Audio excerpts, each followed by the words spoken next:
Wow, we got quite a scattering here. Chris, you're in Atlanta. We got Minnesota. We got Michigan. We got North Carolina. Cody, you, at least if it's the Cody I'm thinking of, you are in Missouri. Excellent. Right on. Well, I think we're going to get rolling. Cody, you can hear me perfect. I am just going to go ahead and mute all of you guys. Not because you don't have anything important to say, but just in case you're got some background noise. And I'm going to do, this is going to be, I think it's going to be a shorter webinar than normal. We're going to be talking pretty high level. So we're just going to get this rolling. If you have any questions, throw them into the chat, or we'll have a Q&A at the end as well that you're definitely welcome to hang around and chat. I've got some extra time here on the end. Sound good? Ready to roll? All Yeah. right. I'm just going to go ahead. I think, there we go. I'm just going to mute everybody. Perfect. Welcome, Roy. We're just getting started here. I'm going to go ahead and share my screen, and we're going to get this show rolling. All right. Just trying to make sure. Can you guys see my screen? Sorry, I went and muted you all. Can somebody just type in the chat a 1 if you can see my screen, the 3 proven ways? Perfect. Thank you, Chris. I just didn't know which screen I was sharing. I've got too many open here in front of me. All righty. So, like I was saying before, I think this is going to be a shorter webinar than normal. We're just looking at pretty high level, 3 proven ways to get more leads for your body shop in 2025. And there we are. And of course, I always like to congratulate you guys that show up. You are always looking to grow. You're the shop owner that's working on your business, not in your business. I know you're always out there working sometimes, but congratulations for being here. This is valuable, and I will try my best to bring you value that you can take away today, and hopefully get your mind turning about some opportunities. All right, just a little bit about who I am. I think most of you probably know. I grew up in an auto body family and managed the family shop for quite a number of years, and then in 2023 founded Body Shop Marketing. And I recently wrote a book called The Complete Guide to Internet Marketing for Auto Body Shops. And if anybody would like it, just leave a message in the chat. If you want to drop me your address or private message me that, I'd be happy to mail you one. Also done some speaking in the collision repair industry, OCABA, CCA. I'd like to speak at the SEMA, but they won't have me. So I haven't quite ranked that high yet. Body Shop Marketing, we're members of the SCRS, ABAT, which is in Texas, OCABA, which is here in Oklahoma, where I live. So we support the industries associations, and we also serve shops from coast to coast, so all across the US now. All righty, let's talk a little bit about why most shops struggle with leads. Absolutely, Joe. I'll be happy to send you one. Why most shops struggle with leads. And I'm sure there's more reasons than just the ones I have listed here, but here's a few of them. Wasting money on boosted posts or bad ads. So just kind of randomly throwing some money at some posts and things like that typically is not going to generate you a good lead flow. Also, there's search optimization that never produces any calls. So it's great to have good SEO, but if that SEO is not producing any calls, then definitely there's a problem. And hoping referrals just happen. I'm sure we've all probably been in that situation where we're hoping that somebody would spread the word for us. Also, throwing money at random marketing. Maybe we just decide to run a random campaign and we run it for 3 months. We don't see any results, so we stop. We maybe burn money on billboards or radio. Maybe we throw a radio ad up for a few months and it's like, oh man, this is costing me thousands of dollars. It's not getting me any results. I think I'm going to stop. So all these kind of random marketing activities that shops sometimes do typically are going to struggle with good leads because it's not a long-term strategy. It's not something that's going to necessarily work long-term. They're just doing hit and miss things. Also, another issue is counting on DRPs to produce all the leads. So I don't know what how you run your shops or what your situations are. I'm not anti-DRP necessarily, but I do think it's very foolish to count on a DRP or an insurance company to produce all the leads for you. You definitely want to have some control here. Don't count on the insurance companies to handle that for you. So I'm going to try to keep this simple just to cut through the noise. We're going to focus on what actually works. Simple, repeatable lead systems, more cars in your shop for less money wasted. So this is pillar one of the three keys that we're going to be talking about. Local SEO, be found first. So 80% of collision searches start on Google. Even if your shop is a DRP shop, people are still going and researching you even after they make that phone call and they get the list of recommended shops. So don't feel like just because you're on the DRPs, that you don't have to do any website optimization, those kinds of things. Top 3 shops in Google Maps get the calls. I'm sure if you've been on any other webinars that I've done before, you've heard me say this many times, but I'm just going to throw it out there. And position number 1 gets around 40% of the calls and clicks. Position 2 gets around 18 to 20% of the calls and clicks. And position 3 gets around 10% of the calls and clicks. So everybody wants to be number 1 in those Google Maps. Now, if you were on my webinar a month ago, when I did a webinar about how AI is changing searches, you might be thinking, well, this could be changing, Daniel. It is changing. But at this point, Google is still driving a ton of traffic. So we can't abandon that entirely. But I think we just need to be always obviously thinking into the future as well. And you want to be showing up where customers are searching. And right now, the biggest player is still Google. I know AI is changing that, and we are making sure that you shops have the information and our clients are staying ahead of that as far as AI goes. But still, you want to make sure you're showing up in those Google searches. Let's dig into this a little bit further. So here I have just a picture of what this looks like. I'm sure this looks familiar. We've got Google Maps, and I look at that. I even have the stats right here. I'd forgotten I'd done that. So we have around 39.8% of the clicks go to number 1, 18.7 clicks go to number 2, and 10% clicks go to number 3. So here's a few simple keys to ranking locally. This is not all the keys by far, but these are some of them. And these are some things that you can be doing right now. You're optimizing your Google Business Profile. So I'm sure all of you probably have access to your Google Business Profile. When did you last go in and check it? And I'm just going to throw out some things here that are not in my slides, but I'm going to throw out some things here that you could go check today. Make sure your primary business category is auto body shop. You wouldn't believe how many auto body shops, their primary business category is auto repair shop.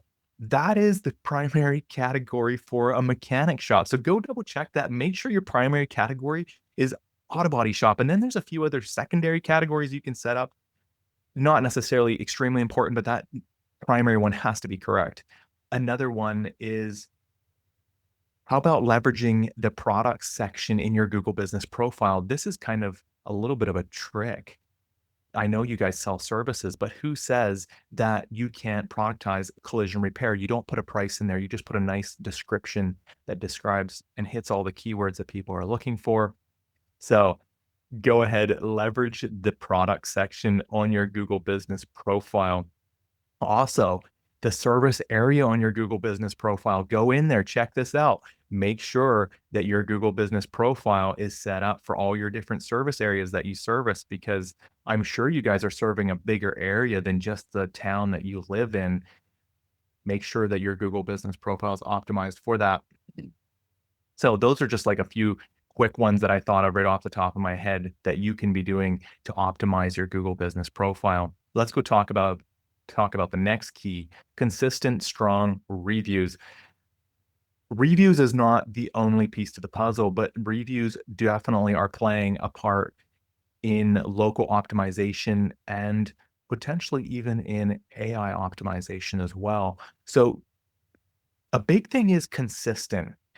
You don't want to have 10 reviews show up on your Google Business Profile one week and then you don't get any for 3 months. Try to consistently get some every week or every couple weeks on your Google Business Profile. And it's really good if the people write in something about how their experience was.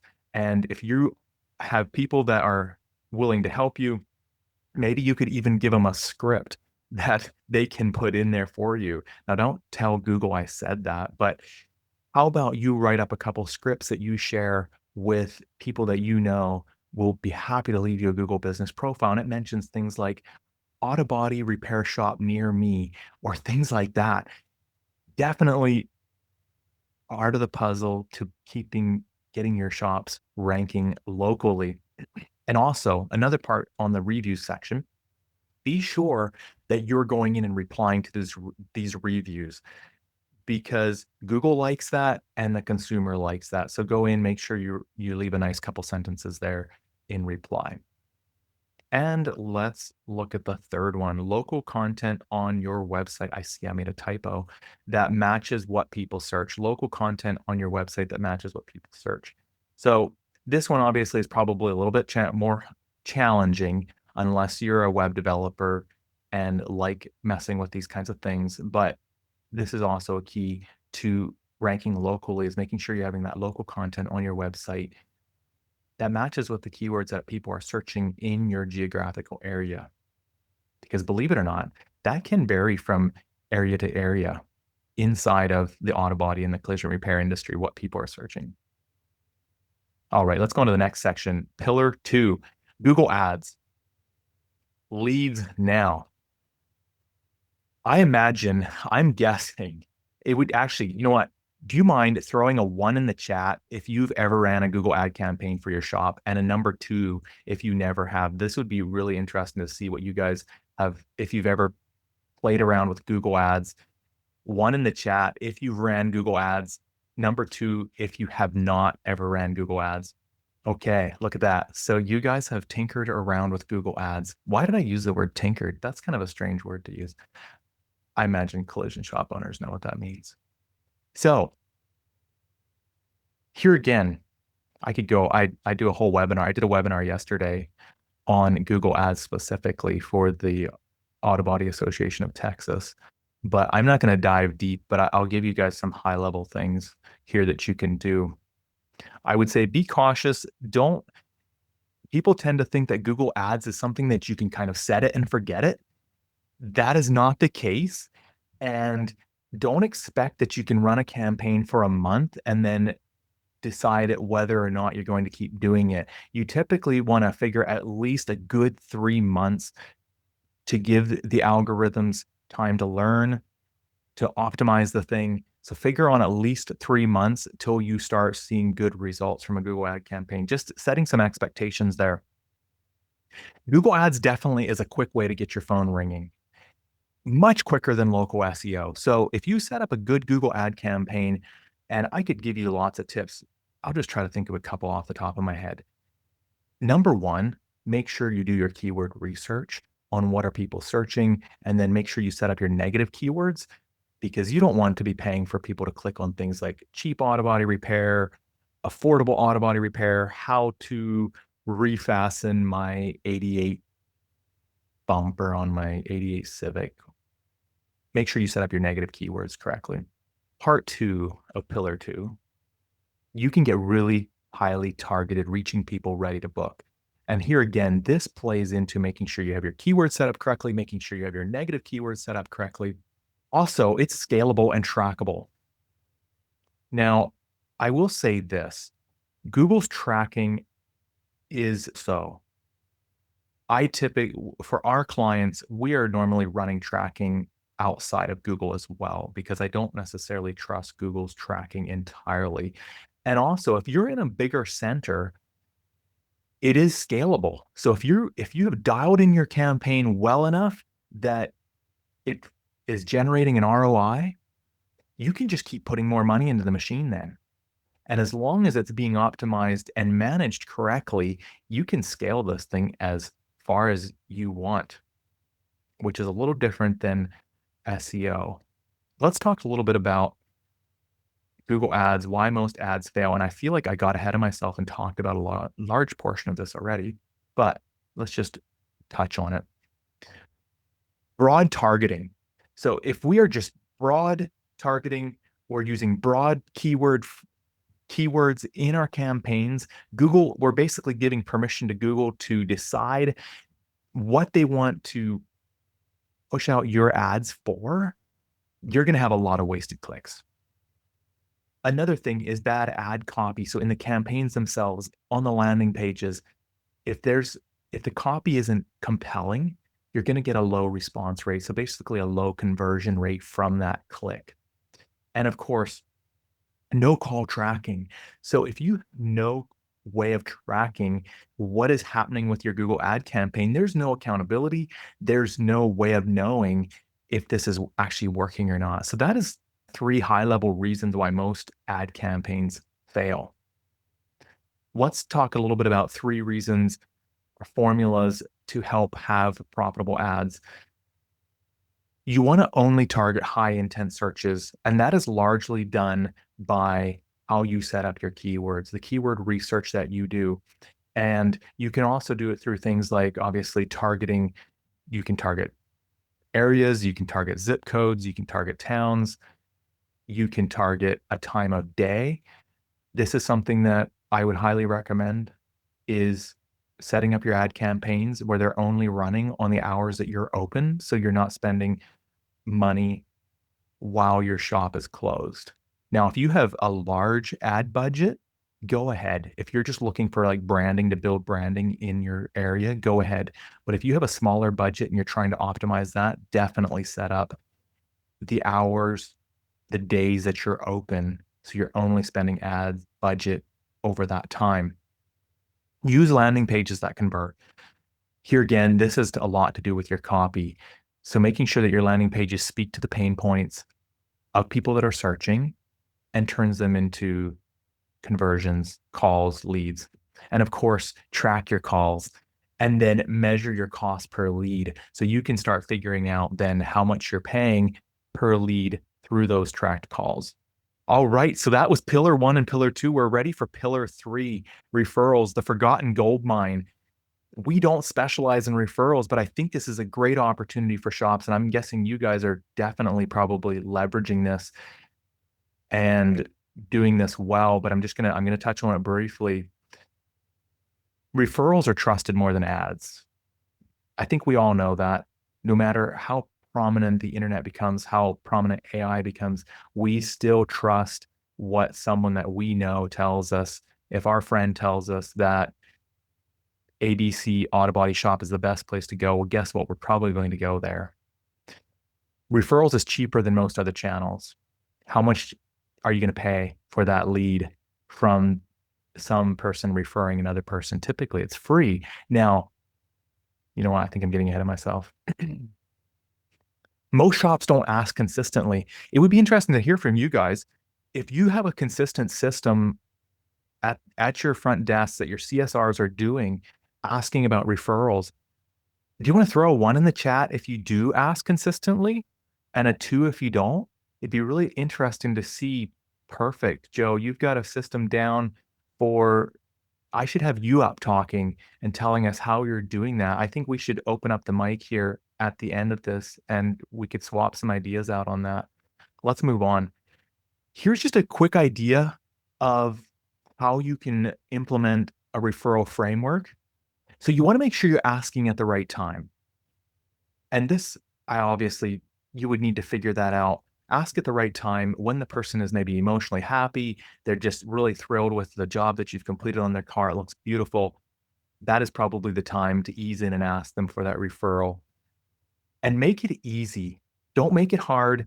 And then recognize and reward it. And I don't have a lot of ideas of how you can do that. Maybe it's a simple Starbucks gift card. Maybe it's just simple ways of sending them something in the mail when you get that referral. I know there's a lot of different ways of doing that. So we are about to wrap this up. The 3 proven ways to get more leads. We've got local SEO, which is a long-term engine.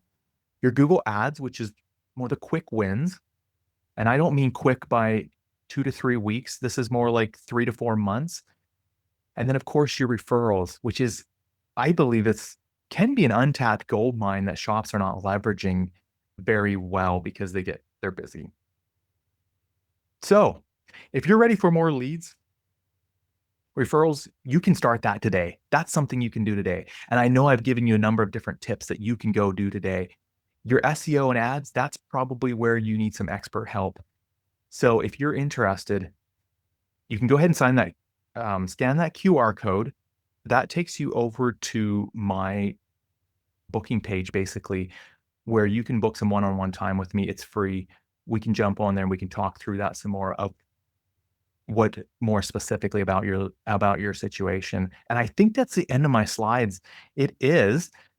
Any questions, anything you guys would like to discuss? I would love to hear some feedback. And I'm going to go ahead and stop sharing my screen and let you guys unmute yourself. I'd love to hear some ideas around any questions, ideas around the referrals. It feels like that could be valuable maybe to somebody here on the call. Roy, I see you raised your hand. Go ahead, just unmute yourself. There's not a ton of us here today. So just go ahead and unmute yourself and let's chat. Roy, I don't know if you can hear me or not. Maybe that was not intentional. Any other questions? Any other thoughts? Oh, did I not give you guys, I'm sorry. Did I not give you guys permission to unmute yourselves? I tried to. I apologize, Roy. Let's There you go, Daniel. Yeah, I just had to unmute me. Can you hear me? Yes, sir. Yes, sir. I apologize. My bad. Not a problem, not a problem. Yeah, my question is, in your thoughts, or what are your thoughts in regarding budgeting? What should a typical shop budget for their ads and marketing? That's a really good question. So to answer specifically for you, Roy, would be really hard, but I can give you some these are not just for collision repair shops. This is across the US. So you can take this for whatever it's worth. 5% of your gross revenue for if you're basically just trying to maintain what you've got, your market share. If you're looking for moderate growth, you should be spending around 10% of your revenue. If you are looking for aggressive growth, you're looking at about 15%. And I know for a fact the majority of collision repair centers are not anywhere near that. Yeah, Roy, it all depends on how large of a facility, like how big and how large of an area you serve. But I would say you should probably be putting at least a few $1,000s towards it, even if you're a fairly small shop. Okay, got it. And how would you distribute it? In other words, of course, Google Ads, maybe Facebook. I don't know if you believe in billboards or flyers, and what are your thoughts on how the marketing budget should be distributed? That's a really good question. So, Roy, I'm going to be 100% honest with you. I'm a little biased to online marketing. Do billboards have their place? I think they might from a brand perspective. If you're looking to build a brand in your community, then billboards, radio, TV, those can all have their place. Will you be able to actually figure out what your ROI is on that? Not really.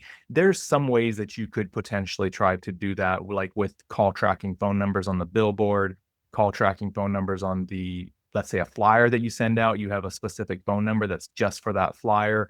Maybe you have a specific landing page that's just for that flyer. So you could maybe you could start tracking what the ROI is on that. So as far as how to allocate that, I don't really I don't have a lot of opinions on that. There again, it's a lot if you're looking for a branding or if you're looking to try to drive ROI. I don't know. Does that make sense, Roy? Yes, it does. I mean, of course, there's just so many marketing things out there. Right. I mean, it's just, and there's just so much budget that we have to work with. It's not like if we have an infinite amount of budget, to do I get everything it. in marketing. I get It's it. it's it's hit and miss. And I know you work with other shops, and what you see the most effective ROI is. And I mean, I'm pretty sure for sure, like you mentioned Google, like even myself, I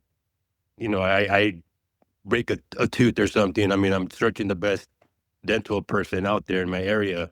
So I kind of, okay, what would I do if I got in a car accident? How would I research something? Or a Right. service, a plumber, an electrician? It's very, it's a service-based business. Hmm. And you're onto something there, Roy, that I think is good to consider. Where our industry is very needs based. It's not a wants based. It's not a desire. It's not an interest. And that's where I think there's a little bit of difference. Just something to think about is something like Facebook is typically a very interest based. So let's say somebody's scrolling on their Facebook feed and boom, they see an ad from your shop, Roy. They might click on it because it caught their eye, probably not because they were just in a collision. Where Google and the search engines are where people are going there because they need something. There's typically much higher intent on somewhere like a search engine versus a social media platform. Okay. Okay. Well, I Was that appreciate that. helpful? Was that helpful, Roy? Yes, it sure was. Excellent. Thank you. That's what I'm here for. You're welcome. You betcha. Any of the other guys have questions? If you don't, we're going to wrap this thing up and get you back. Yes, Chris, I can definitely ask to unmute. Okay, let me click that. That's really odd. I think You're good, Chris. Yes, sir. I can hear you now. yeah, I don't know that I necessarily have any questions, but I would certainly suggest that if you look at the collision sector holistically, or even like the, let's just say like the big five companies, like you're going to see a continued push for advertising and marketing. And I don't know what all forms or fashions those are going to take, but you'll continue to see a decline if you're if you are really reliant on DRP. You'll continue to have less come to the door in the future as, AI claims processing doesn't necessarily drive the customer to your door, regardless of your accounts. So it's really left up to the customers. And I think I know some of the big targeted takeaways from a lot of companies are how do they become more customer focused and not insurance focused. So I don't know the individuals on the call, but if you're really reliant upon DRP, then certainly shifting gears to how you could spend ad dollars is going to be really critical. Agreed. Good insight, Chris. Did any of you, somebody had messaged me and told me that they were listening to a podcast that Mike Anderson was on, and he said, whatever money you're spending on marketing now, you should triple that. I didn't hear the podcast myself, but somebody had just texted that to me, which is fascinating. I'd not heard that, but certainly everyone will be making a huge push, regardless of how big or small the shop is, to become more relevant to the customer, not the carrier. No, I agree. I think we're gonna see some big changes over the next number of years. I don't have a crystal ball to peer into, but that's my opinion. Very good. Well, appreciate all of you showing up. Appreciate your input, Roy, Chris. Any of the rest of you have any questions? Willie, Rusty, and I'm not sure we've got EGBRE. I don't know who that is, but you're welcome to, I can unmute you if you like. Alrighty, guys. Appreciate you as always, and we will catch you next time. Alrighty, take care. Thanks.